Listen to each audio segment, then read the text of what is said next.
Hi hello friends, இன்றைக்கி mutton நண்டு குழம்பு செய்முறை பார்க்கலாம். சாதம் வடித்து விட்டாச்சு. இப்போ சாதம் வடியில் விட்டாங்க, எடுத்து வச்சிடலாம். இன்றைக்கும் பார்த்தீங்க அப்படின்னா ஒரு 8 பேர் சாப்பிட்ற அளவுக்கு இன்றைக்கி சாப்பாடு செய்தாச்சு. வீட்டில் தங்கச்சி நானும் இருக்கிறோம். இப்போ மட்டன் வேக வச்சது குக்கரில் ரெடியாக இருக்குங்க. இப்போ மட்டன் குழம்பும் நண்டு க்ளீன் பண்ணி வச்சுருக்கேன். நண்டு குழம்பும் இன்றைக்கி நம்ம வச்சுக்க போகிறோம். ரசம் கூடவே இன்றைக்கி ரெசிபி இது தாங்க. இப்போ மட்டனில் உருளைக்கிழங்கு போட்டு வேக வச்சு எடுத்து வச்சுருக்கேன். மட்டன் குழம்புக்கு உருளைக்கிழங்கு போட்டு வச்சோம் அப்படின்னா ரொம்ப நல்லாயிருக்கும் டேஸ்ட்டு. அதனால் மட்டன் வேகும் போதே அதிலே நான் போட்டுருவேங்க. இப்போ மட்டன் நல்லா வெந்துடுச்சு. இப்போ நம்ம கடலூர்லலாம் பார்த்தீங்க அப்படின்னா கறி வாங்கினோம் அப்படின்னா எப்படி கேட்டாலும் ஒரு 10 விசிலாவது வைக்கணும். அப்போ தான் கறி நல்லா வேகும். இப்போ நண்டும் பார்த்தீங்கன்னா நல்லா க்ளீன் பண்ணி எடுத்து வச்சுருக்கேன். இப்போ சின்ன வெங்காயத்தில் தான் 2 ரெசிபியுமே செய்ய போகிறோம். உரிச்ச சின்ன வெங்காயத்தை தண்ணியில் போட்டு நல்லா க்ளீன் பண்ணி கழுவிட்டு நம்ம சாப்பரில் போட்டு கட் பண்ணி எடுத்துக்கலாங்க. சாப்பரில் கட் பண்ணும்போது சீக்கிரமாக வதங்கிடும் நம்மளுக்கு. அதனால் சாப்பரில் போட்டு கட் பண்ணி எடுத்துக்கிறேன். கிச்சனுக்கு ரொம்ப யூஸ்ஃபுல்லாக இருக்குதுங்க இந்த சாப்பர். இப்போ ரேட்டு பார்த்திங்க அப்படின்னா 130 160 இந்த ரேஞ்சில் இருக்குது. இன்னும் எலக்ட்ரிக் பீட்டர்னு இருக்குது இல்லைங்களா, அதெல்லாம் பார்த்திங்கன்னா ரேட்டு இன்னும் அதிகம். நம்மளுடைய பட்ஜெட்டுக்கு தகுந்த அளவுக்கு நீங்கள் சாப்பர் வாங்கிக்கலாங்க. ரொம்ப கம்மியான ரேட்லேயே இது இப்போ கிடைக்கிது. ஆன்லைன்லேயே நிறைய இடத்துல ரொம்ப கம்மியான ரேட்டுக்கே கிடைக்கிது. 130 160க்கே நீங்கள் வாங்கிக்கலாம். இப்போ வெங்காயத்தை நல்லா பொடியாக கட் பண்ணி எடுத்துக்கிட்டோங்க. சின்ன வெங்காயம் நான் ஒரு 1/2 கிலோ அளவுக்கு உரிச்சிட்டு அதை நல்லா சாப்பரில் கட் பண்ணி எடுத்துக்கிட்டேன். இப்போ நம்ம தாளிப்புக்கெல்லாம் என்னென்ன பொருள் தேவையோ அதெல்லாம் ரெடி பண்ணி வச்சுட்டு அதுக்கப்புறம் ஸ்டவ் ஆன் பண்ணிவிட்டு நம்ம 1 by 1 செஞ்சுக்கலாம்.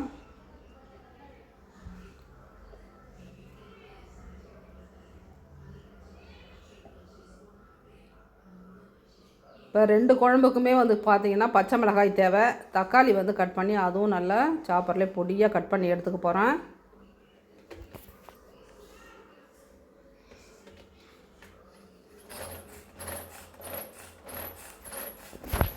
பொருளெல்லாம் நம்ம ரெடி பண்ணிவிட்டு கிச்சனுக்கு வந்தோம்னு வச்சிங்களேன், கரெக்டாக நம்ம ஒரு 1/2 hour இல்லை 1 hourல சமையலை முடிச்சிடலாங்க. நம்ம செய்யக்கூடிய ரெசிபினுடைய அளவுகள் பொறுத்து தான் டைமிங் நம்மளுக்கு. நம்ம இப்போ ஒரு 8 பேருக்கு சமைக்கிறோன்னும் போது எனக்கு 1 hour ஆச்சு.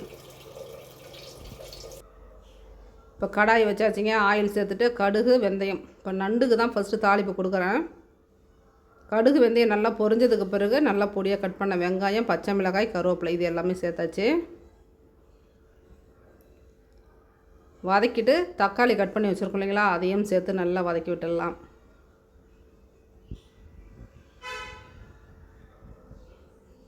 நண்டு குழம்புக்கு எப்போவுமே வாழைக்காய் அப்படி இல்லை முருங்கைக்காய் சேர்த்திங்க அப்படின்னா குழம்பு ரொம்ப நல்லாயிருக்குங்க டேஸ்ட்டு. இன்றைக்கி நான் முருங்கைக்காய் சேர்த்து தான் நண்டு குழம்பு வைக்க போகிறேன்.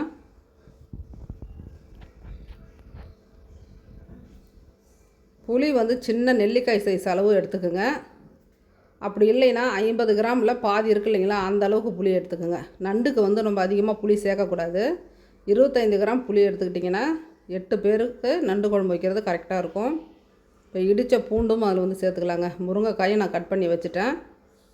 இப்போ நண்டை க்ளீன் பண்ணோம் இல்லைங்களா, மறுபடியும் தண்ணி ஊற்றி நல்லா அலசிட்டு நண்டை அந்த வானல்லே சேர்த்து நல்லா வதக்கி விட்டுடலாம். இப்போ முருங்கைக்காய், நண்டு, வெங்காயம், தக்காளி இதெல்லாம் சேர்த்து நல்லா பாருங்கள் நண்டு நல்லா வதங்குது. இப்போ இதில் நம்ம கரைச்ச புளி தண்ணியை அதில் சேர்த்துக்கலாம்.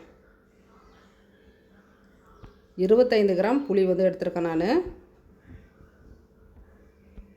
இப்போ வீட்டு மிளகாய்த்தூள், மல்லித்தூள், காரத்தூள் இது 3 தாங்க சேர்த்துருக்கேன். மிளகாய்த்தூள் அதிகம், மல்லித்தூள் ஒரு 4 ஸ்பூன், தனி மிளகாய்த்தூள் 2 ஸ்பூன் தான் சேர்த்துருக்கேன். உப்பு தேவையான அளவுக்கு சேர்த்துட்டு குழம்புல நம்ம புளி ஊற்றணும் இல்லைங்களா, நம்மளுக்கு தண்ணி எக்ஸ்ட்ரா வேணும்னா நீங்கள் தண்ணி இன்னும் கொஞ்சம் கூட சேர்த்துட்டு குழம்பு நல்லா கலந்து விட்டு மூடி போட்டுடுங்க. நல்லா வேகணும். இதுக்கு தாளிப்பு கொடுத்து நல்லா வேக வச்சாச்சுங்க. நம்ம பக்கத்தில் அந்த ஸ்டவ்வில் வச்சுட்டு நம்ம இப்போ மட்டன் குழம்புக்கு தாளிப்பு கொடுத்துக்கலாம்.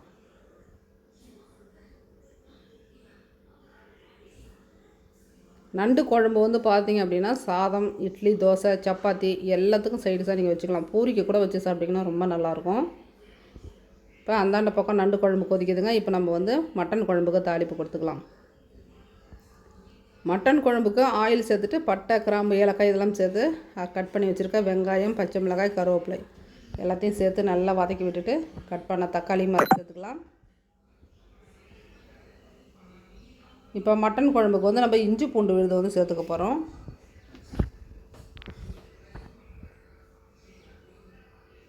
அரைச்ச இஞ்சி பூண்டு விழுது சேர்த்து இதையும் நல்லா வதக்கி விடுங்க.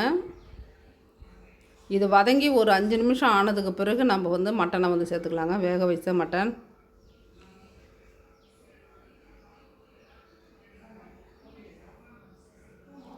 அரை கிலோ மட்டனுங்க. வாங்கும் போது பார்த்தீங்கன்னா வெயிட் அதிகமாக நிற்கும். வேக வச்சு எடுத்தீங்க அப்படின்னா கண்டிப்பாக 100 கிராம் குறையுங்க. இப்போ இதில் வந்து 400 கிராம் மட்டன் அப்படி இல்லைனா 350 தான் இருக்கும். வேக வச்சாலே கறியினுடைய அளவு வந்து கம்மியாயிடும். இப்போ மட்டன் வேக வச்ச தண்ணியும் அதிலே சேர்த்துட்டு, நம்ம வேக வைக்கும் போது உப்பு சேர்த்து தான் வேக வச்சோம்.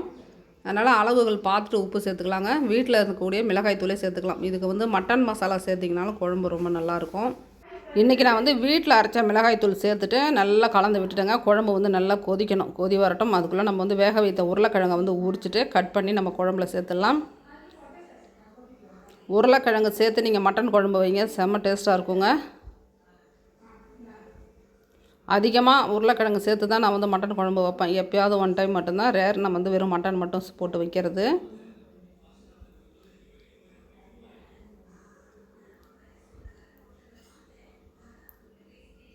இப்போ உருளைக்கிழங்கு வந்து நல்லா பெரிய சைஸாகவே கட் பண்ணி போட்டுக்கோங்க. ஏற்கனவே வந்து குக்கரில் வெந்த கிழங்கு அது. அதனால் இப்போயும் நம்ம போடும்போது ரொம்ப பொடியாக கட் பண்ணி போட்டிங்கன்னா கரைஞ்ச மாதிரி ஆகிடும். அதனால் பெரிய சைஸாக கட் பண்ணி போட்டு நல்லா இது ஒரு 5 நிமிஷம் கொதி வரட்டுங்க. அதுக்குள்ளே தேங்காய் அரைச்சி ஊற்றி நம்ம கொதிக்க வச்சு இறக்கிட்டோம் அப்படின்னா நம்மளுக்கு மட்டன் குழம்பு ரெடி. ஏன்னா நம்ம கறியெல்லாம் வதக்கி மிளகாய் தூள் போட்டு ஒரு 10 நிமிஷம் கொதிக்க வச்சதுக்கு பிறகு தான் நம்ம வந்து உருளைக்கிழங்கு வந்து சேர்க்குறோம். அதன் பிறகு தான் நம்ம வந்து தேங்காயும் அரைச்சி ஊற்ற போகிறோம். இப்போ நண்டு குழம்பு எப்படி இருக்குன்றதை பார்க்கலாம். பாருங்கள், நல்லா கொதிச்சிடுது. தண்ணியை வந்து அந்தளவுக்கு நல்லா சுண்டி வந்துருக்குங்க. இதுக்கு மேலே சுண்ட விட்டோம் அப்படின்னா கிரேவி மாதிரி ஆகிடும். அதனால் நம்ம இப்போவே வந்து தேங்காய் வந்து அரைச்சி ஊற்றிக்கலாம். இப்போ தேங்காய் வந்து அரைக்கிறதுக்கு ரெடி பண்ணிகிட்ருக்காங்க. அதுக்குள்ளே ஜூஸ் வந்து போட்டுட்ருந்தாங்க வீட்டில். பாருங்கள், சாத்துக்குடி ஜூஸ் சர்க்கரை போட்டு மிக்சியில் அடித்து குடிக்கிறதுக்காக. பழம் வந்து வீட்டில் இருந்துச்சிங்களா, அது வந்து காஞ்சி வீணாக போகுது பழம். அதனால் இது உரிச்சு போட்டுடு அப்படின்னு சொன்னால் தங்கச்சி தான் எல்லாம் ரெடி பண்ணிகிட்டு இருந்தாங்க. பழம் எப்படி இருக்குது அப்படின்னு வாயில் வச்சு பார்த்தாங்க. லைட்டான புளிப்பு. இப்போ இதில் சர்க்கரை போட்டால் தான் நம்ம வந்து சாப்பிட்லாம். புளிக்குது பழம். இப்போ குழம்புக்கு வந்து தேங்காய் அரைச்சி ஊற்றிக்கலாங்க. பெருஞ்சீரகம், கசகசா, முந்திரி பருப்பு ஒரு 10 முந்திரி பருப்பு சேர்த்து அரைச்சிக்கிட்டோம் அப்படின்னா குழம்பு திக்காகவும் இருக்கும், ரொம்ப டேஸ்ட்டாகவும் இருக்குங்க. அதனால் தேங்காய் கூட முந்திரி பருப்பு சேர்த்து அரைச்சி நீங்கள் செய்து பாருங்கள். நண்டு குழம்புக்கும் அதே தான், நம்ம மட்டன் குழம்புக்கும் அதே தேங்காய் தான் நான் சேர்த்துக்க போகிறேன். இப்போ நண்டு குழம்புக்கு கொஞ்சமான அளவு தேங்காய் சேர்த்துட்டு நல்லா கலந்து விட்டுடலாம்.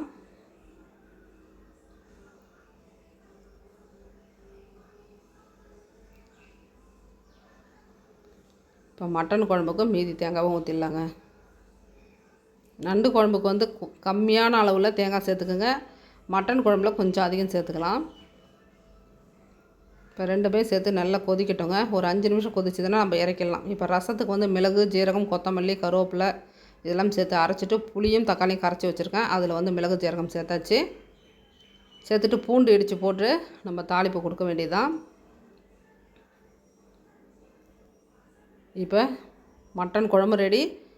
நண்டு குழம்பும் ஸ்டவ் வந்து ஆஃப் பண்ணி வச்சுங்க. 2த்துக்கும் கொத்தமல்லி தழை தான் சேர்க்கணும். அதுக்குள்ளே ரசம் வந்து தாளிப்பு கொடுத்தலான்ட்டு அது தாளிப்பு கொடுத்தாச்சு. பூண்டும் கருவேப்பிலையும் தாளிப்பு ஊற்றிட்ட பிறகு தான் நான் வந்து இடித்து போடுறேங்க. ஏன்னா சட்டி அந்தளவுக்கு சீக்கிரமாக காஞ்சிடுச்சு இன்றைக்கி. பொடியாக நறுக்குன்னா கொத்தமல்லியே ரசத்துக்கு கொஞ்சம் போட்டுட்டேங்க. இப்போ நண்டு குழம்புக்கும் கொஞ்சம் போட்டுடலாம், மட்டன் குழம்புக்கும் போட்டுடலாம். இப்போ 3 போட்டாச்சு. நல்லா கலந்து விட்டுடலாங்க. இப்போ நம்மளுக்கு லஞ்சு வந்து ரெடி ஆகிடுச்சிங்க.